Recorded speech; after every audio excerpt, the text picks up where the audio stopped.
LSU Tigers tight end Mason Taylor might not be a first-round pick, but he could have an impact on what the New Orleans Saints do at number 9 overall. We got all that and a little bit of lagniappe for you on today's episode of Locked On Saints.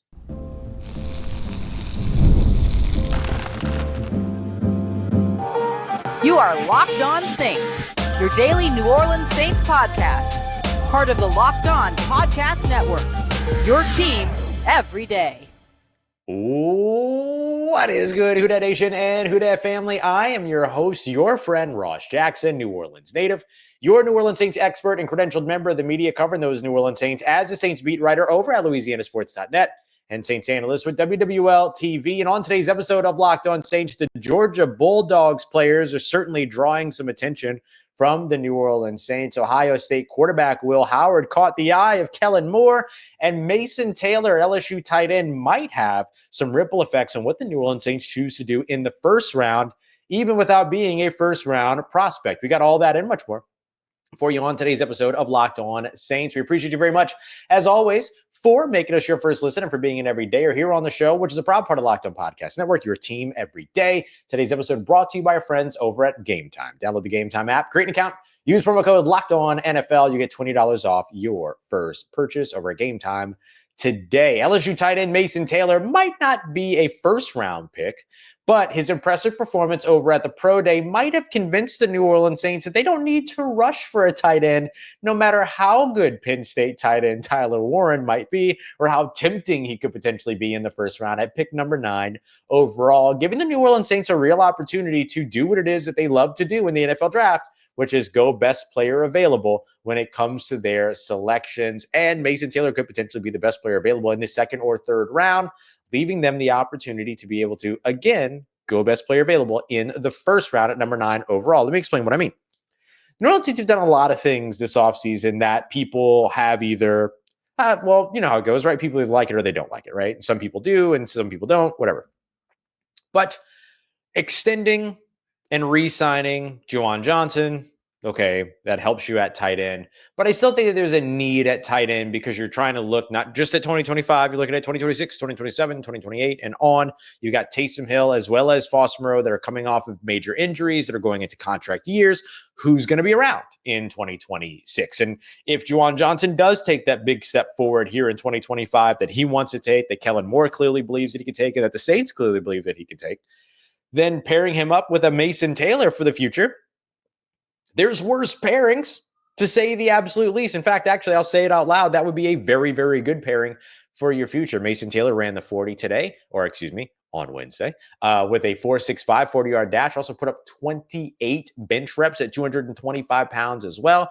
Ran a nice short shuttle at 4.52. The guy was just outstanding while measuring in at 6'5", 246 pounds, and putting up a 79-inch wingspan. So tight end could still be a need, but is it a first-round need? The New Orleans Saints brought in Dylan Radins to help out on their offensive line. They have their other 4 starters already in place, and Taliesin Fuanga as well as Trevor Penning at left tackle and right tackle, respectively. You got center McCoy, you got right guard Cesar Ruiz. Dylan Radins could potentially step into that left guard position, but you've also got third-round prospects like Tate Radledge, later on prospects as well, like John Monheim out of USC. So is guard a first-round need? Okay, maybe you can take a tackle. Will Campbell answered some of the questions around arm length, measuring in with 33-inch arms. By the way, that measurement was not taken by an LSU personnel. It was taken by an NFL personnel. And I will tell you the dirty truth here. If the NFL sanctioned 3 different combines in 3 different cities, and every player went to all 3 of those different cities, and the same person measured them in each of those different cities at each of those different combines, you'd still end up with 3 different measurements.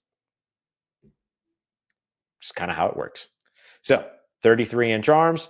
Where's the line? Was, people were critical of 32 and 5/8, 32 and 7/8 be better?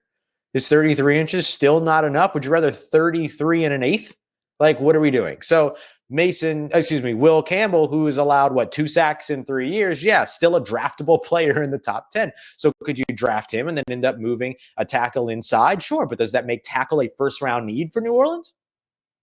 What about cornerback, starting corner on the outside when you know you've got guys like Trey Amos as well as Siobhan Rebel, as well as guys later on like Noah Williams and others that are later on in the draft, and you just re-signed and brought back Isaac Yiadom, who could potentially start on the outside for you, did a dang good job of it in 2023. Is cornerback a first-round need for New Orleans? What about wide receiver? Well, maybe, because there's a prototype that you need, but what if Teteroa McMillan's off the board? Because if he's on the board, newsflash, he's probably the best player available anyway.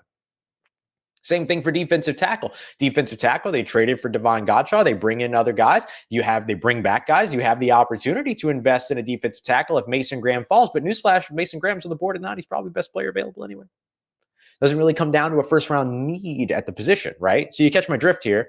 The New Orleans Saints don't really have a first-round need that is around position. You got a first-round need that's about the player because the player is really good. Teteroa McMillan makes wide receiver a need because Teteroa McMillan's really good. Mason Graham makes defensive tackle a need because Mason Graham is really good.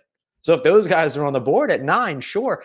And if Tyler Warren is your guy, then sure, he could potentially be a selection at number 9. But with a guy like Mason Taylor waiting right around the corner at 40, or potentially at 73, or 71, and then you package both of those third-round picks and move up again in the second round, draft him later on in the second round. With that being as an available move, does that mean that tight end is no longer a first-round need? I would say, yeah. I would say that's true. And so the Saints are in great position here to go best player available, thanks to the depth at so many different positions that they've already addressed a little bit. So go with the surest thing that you can find at pick number 9, because you're going to be able to find talent later on in the draft. And I think Mason Taylor's workout really kind of proved that at that specific position when it comes to tight end, which could be a big time need. And again, the Saints could absolutely still take Tyler Warren at 9. Because Tyler Warren is just a really good player. But you take Tyler Warren because you want Tyler Warren. You don't take Tyler Warren because you want a tight end in the first round. Very, very different. Same thing right along with Teteroa McMillan and Mason Graham. You take those guys because you want those guys, right? And then we didn't even cross the quarterback threshold, but trust me, we'll be discussing that here in just a little bit. A couple of other standouts from LSU's Pro Day. How about running back Josh Williams? 5'8", 196 pounds, a running back that, like, you look at the measurements and then you probably kind of shrug him off because he's undersized and all these other things. But listen to this, 117 carries last year, 482 rushing yards, 6 rushing touchdowns, 314 career carries. Somebody that doesn't have a lot of tread on the tires at all those other things. But 4.45 40-yard dash, 42-inch vertical leap, a 10-foot 2-inch broad jump, and 23 reps on the bench press. Outstanding performance by Josh Williams, who outbenched offensive linemen and defensive linemen across the combine, or several of them within the combine. I mean, really outstanding performance by the young guy.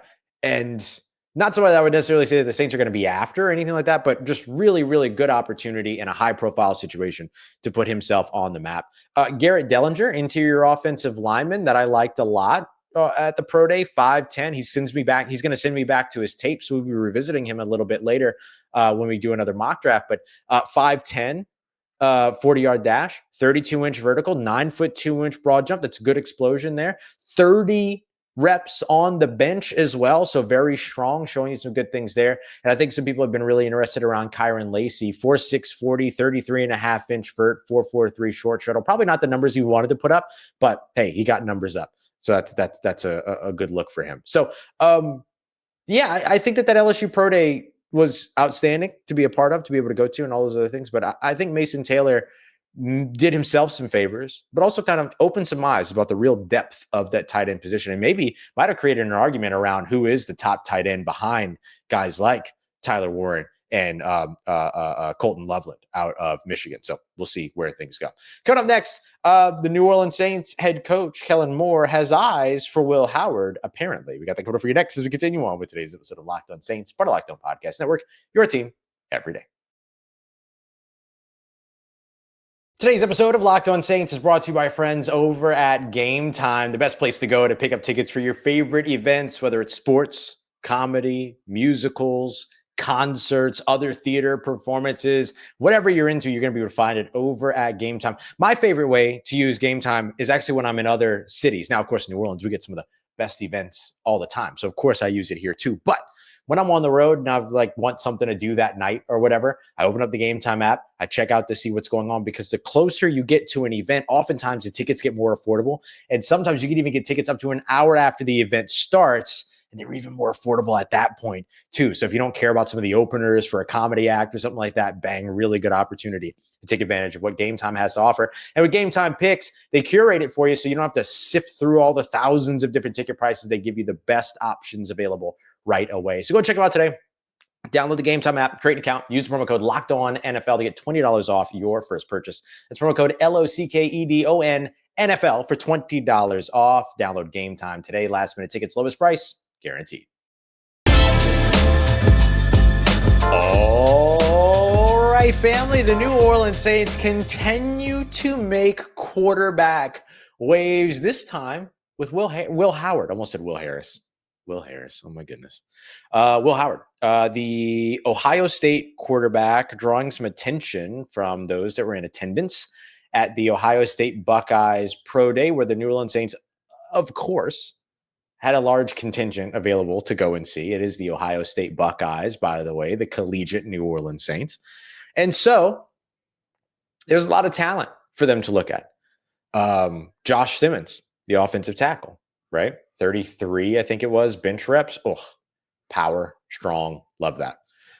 Will Howard, the quarterback, who we'll be discussing here in just a sec. You've also got guys like Mykel Williams, defensive lineman, was running his 40, fell down, grabbed his knee, came back out with his calf wrapped. Good news, because it seems like he avoided any kind of like ACL, anything. Doesn't look like it was a hamstring, anything. So crisis averted in terms of that situation. So Mykel Williams, somebody we've mocked to the Saints at pick 40 in the second round before, as a big-bodied interior defensive lineman. Think about the wide receiver, Emeka Egbuka, who had a good showing in terms of what it was that he was able to do when he was out there, but apparently wasn't very happy with his own stuff, even though he had a good day out there. But, you know, some guys want to be better than they are. Not to say that he wasn't good, but I mean, a 4.49 unofficial, 4.48, 40-yard dash and a 38 vertical leap, not bad, but he apparently wasn't very happy with it. So you love seeing guys just want to be better. And then obviously running backs, Quinshon Judkins, as well as Travion Henderson, all of interest. Travion Henderson's pass blocking, super fun to watch,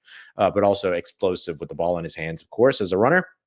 But the attention seems to be going to Kellen Moore, stealing some time off to the side with Will Howard. Now, I will acknowledge this, right? Like, this happens during pro days. It's not always indicative of much, right? Like, you get a little bit of an opportunity. Hey, come talk to me. Hey, let me talk to you. How are you doing? How's everything going? How you feeling? Like, all this other stuff, everything. Like, at the LSU pro day, we saw TJ Paginetti as well as other guys out there, Michael Parrington and Josh Hill, who, of course, former New Orleans Saints tight end, now team scout Josh Hill. How cool is that? Out there talking to Mason Taylor, the LSU tight end. We saw Paginetti also talking with Emory Jones Jr., the offensive lineman who didn't participate in LSU's pro day because he was in a sling, interesting, on the left arm. So we'll see what that ends up meaning. But this happens, right? Players during their pro day talk to coaches. But it is just interesting, right? Because the Saints continue to draw this focus from everybody about quarterback. And again, it still reminds me so much of that Kenny Pickett, Malik Willis, Matt Corral, Desmond Ridder season, where it was like, oh, the Saints are so into this player, so into that player. No way they pass on this guy. No way they pass on that guy, all this stuff. And then not only did they pass on that quarterback class entirely, but that quarterback class turned out to be awful. Awful. I guess maybe the jury's still out on Malik Willis now that he's in Green Bay. We'll see. But, I mean, he's behind Jordan Love. So will we really see? I don't know. And so I'm still waiting for that to be the case, unless there's some kind of, Shedeur Sanders quarterback fall, right? The Giants have signed every quarterback under the sun all of a sudden, and the Cleveland Browns might not necessarily look to go quarterback. They apparently really like Abdul Carter. The Titans seem locked in on Cam Ward. And so unless the Saints are going to convince them to come off the number 1 overall pick, which seems very unlikely, then maybe there's a chance that Shedeur Sanders falls to an area where the Saints could trade up and get him, or he lands the New Orleans Saints at pick number 9, but unlikely to be the case. So these later round quarterbacks could be where the Saints take swings. They've done it here recently, right? They took Jake Haener in the 4th round on a trade up. They took Spencer Rattler in the 5th round, of course. And so, sure, right? Always an opportunity to swing. And the thing about Will Howard is that Will Howard checks the box from a couple of different perspectives. He's a quintessential pocket passer that lets the game come to him, does a good job of kind of getting the ball out quickly, avoiding blitzes, things like that. Checks the box from a size perspective as well. 6'4", 236 pounds. I'm not even going to get into hand size because I already complained about it when it came to Will Campbell. And then adds a little bit of, experience and all that, right? Spending 4 years over at Kansas State. And one of the things that you always look for in a draft prospect, and especially in quarterback, is do they get better every year? And I think you saw that, right? I mean, he certainly didn't have as many opportunities early, but 2022 with Kansas State appeared in 7 games, completed 59% of his passes, 15 touchdowns, only 4 interceptions. Then he was asked to throw the ball a lot more his 4th year at Kansas State, 357 passing attempts, but completed 61% of his passes. That's up.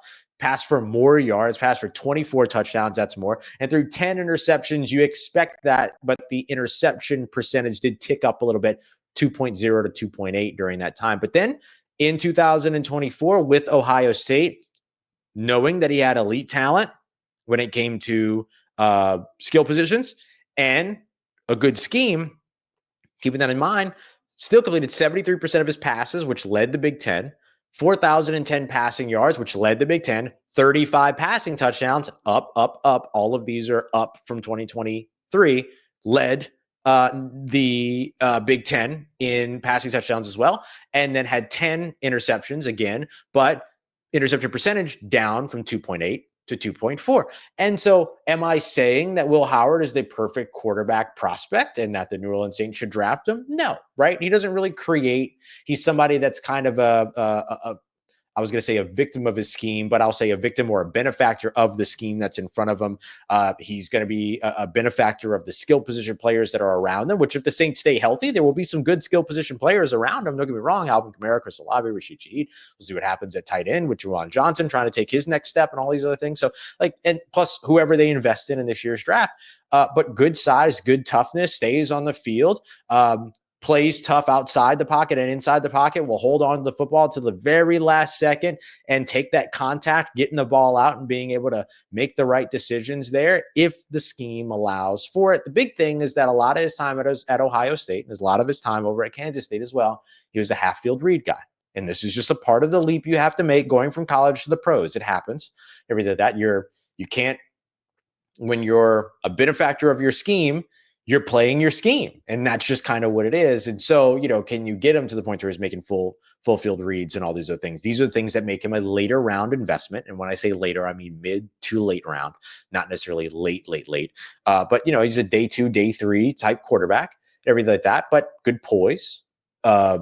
Doesn't have like the big arm and everything like that to kind of deal with press man coverage and stuff like that. So I have to see kind of how that goes and all. But, if you get past some of those things or you develop beyond some of those things, which nobody that's drafted at quarterback for the New Orleans Saints in 2025, if anyone, is going to be expected to play in 2025 until we know differently, right, when it comes to Derek Carr. But that's certainly the expectation, is that nobody's, taking Derek Carr's spot. So unless Derek Carr gets traded post June 1, then I would have no expectation of anything like that. So, and Derek Carr, I guess, could be included in a draft day trade, but then you kind of screw up your salary cap situation because you can't defer stuff. You take on all this. That it would be a whole thing. It would not be the greatest decision to make by any stretch of the imagination. So, post June 1 would have to be the time that you did it. So, yeah, I don't know. It's an interesting move.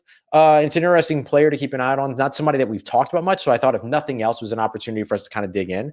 Not a finished product, not a polished product, still some things to kind of do, but interesting nonetheless. But potentially all for naught, because I don't know if the New Orleans Saints are even going to go quarterback in this year's draft. But coming up next, let's get to some of the Georgia players that are drawing some attention from New Orleans and why they could absolutely be drafted by the New Orleans Saints. We got that coming up for you next. We continue on with today's episode of Locked On Saints, part of Locked On Podcast Network, your team every day.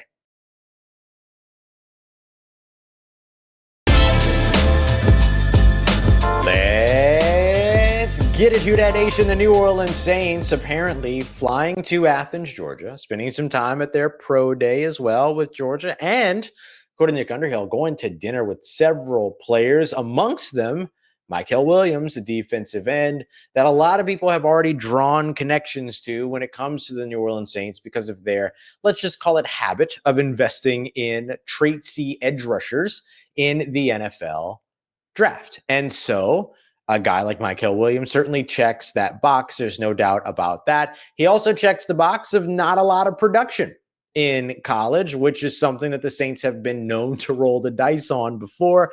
Mykel Williams, along with a couple of other defensive ends, have been amongst those defensive ends that I have kind of highlighted as those that I think that the New Orleans Saints should consider avoiding when it comes to this year's NFL draft. Now, he's going to be, a RAS warrior and all these other things because of the way that he's going to test and stuff and everything. But I think the production for me is a big thing. But traitsy, he has a size 6'5", 260 pounds, 34 3/8 arms, 10 1/4 hands. He is the prototypical, can play from heads up 4 to wide 9. Those are just defensive tackle to defensive end techniques, stand-up edge rusher, all those other things. Can play any of it, but just kind of lacks the production, right? 4.5 sacks in 2022, 4.5 sacks in 2023, and then 5 sacks in 2024. So a total of 14 sacks over the course of his entire collegiate career, 23 tackles for a loss, 779 in those 3 years. So again, want to see players getting better from year to year. And instead, Mykel Williams has just kind of stayed the same, remained exactly where he was throughout all this. So I think it's an interesting player that, of course, is going to draw a lot of both ire and intrigue, right? Because most Saints fans don't want to see the New Orleans Saints invest in, this prototypical traitsy edge rusher that lacked production in college. Certainly saw them roll that dice with Peyton Turner, who was, a one and done in terms of rookie contract and out. He's with the Dallas Cowboys now. He had 10 total sacks over the course of his career. Mykel Williams comes in with 14 over the course of his career, but he did it at the SEC level. So maybe you kind of balance that out a little bit. Wide receiver Arian Smith is another that is confirmed apparently to be in the presence of the New Orleans Saints at that dinner. 6 foot, 180-ish pounds, had 48 receptions last year for 817 yards and 4 receiving touchdowns. He also had a few rushing attempts, handful of rushing attempts as well.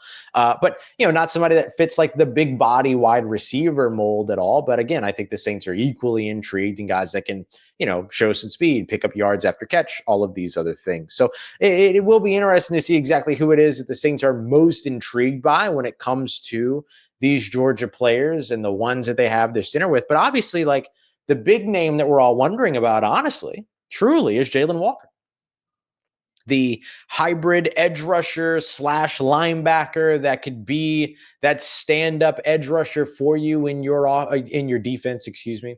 He was somebody that had 6.5 sacks last season, 38 total tackles as well. He had 1 sack his first year. He had 5 sacks last year. He had 6.5 sacks this past year, added 2 passes defended as well. And so you can kind of see the way that he moves around the field and why he would also be of intrigue for a guy like Brandon Staley, who should be looking for a player like a Jalen Walker, whether it's Jalen Walker specifically or whether it's a Jalen Walker later on, just in terms of his ability to be able to kind of be versatile, be that edge rusher, but also at 6'1", 243 pounds, drop back in the coverage, do a little bit of everything, come downhill and play in the run game as well. Like, there's a lot of value to all of that. And of course, it doesn't stop over the defensive side. I know I'm highlighting these defensive ends, and then there was, Arian Smith, the wide receiver there, but you got to imagine that the offensive linemen are definitely on the roster here. Tate Ratledge, a guy that we've talked about a bunch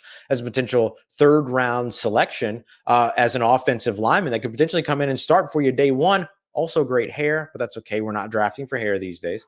But to be able to have him, a Jared Wilson that can play center as well as out to guard, a guy like a Dylan Fairchild that can play on the end as well as on the interior. Like, all 3 of those guys should be ones that are on the radar for the New Orleans Saints as well. Georgia's got a lot of talent coming into this year's draft, and the New Orleans Saints should absolutely be aware of, interested in, and even willing to invest in some of that talent. And remember that Kellen Moore is coming over from the Philadelphia Eagles, who almost, it felt like, exclusively drafted Georgia players. Now, that was more specifically over on the defensive side, so I don't know how much of that really rubbed off on Kellen Moore after just 1 year in Philadelphia, but you got to imagine there's something there. You know what I mean? That there were some conversations to where Howie Roseman and, Nick Sirianni like, man, we got to keep drafting these Georgia guys or whatever. And then you get curious about whether or not Kellen Moore goes, well, do we check out these Georgia guys?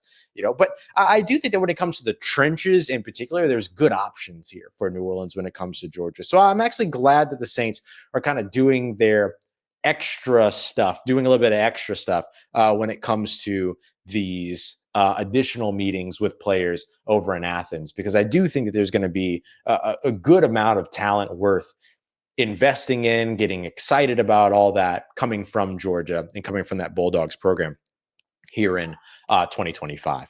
The other big pro day news that came up for the New Orleans Saints, or the Saints at least were connected to, was running back coach and assistant head coach Joel Thomas heading to Boise State to see the Boise State pro day. And I can't imagine why. I guess maybe Ashton Jeanty is a guy that was on the radar for Joel Thomas. But no, of course, like, you're going to go and see him, right? And this is the thing, that this is another one that's like evidence that the Saints are going to do their due diligence with every top draft prospect that they can. You see somebody there for the Josh Simmons and Jalen Walker when it comes to Georgia. Both guys projected to be first round picks.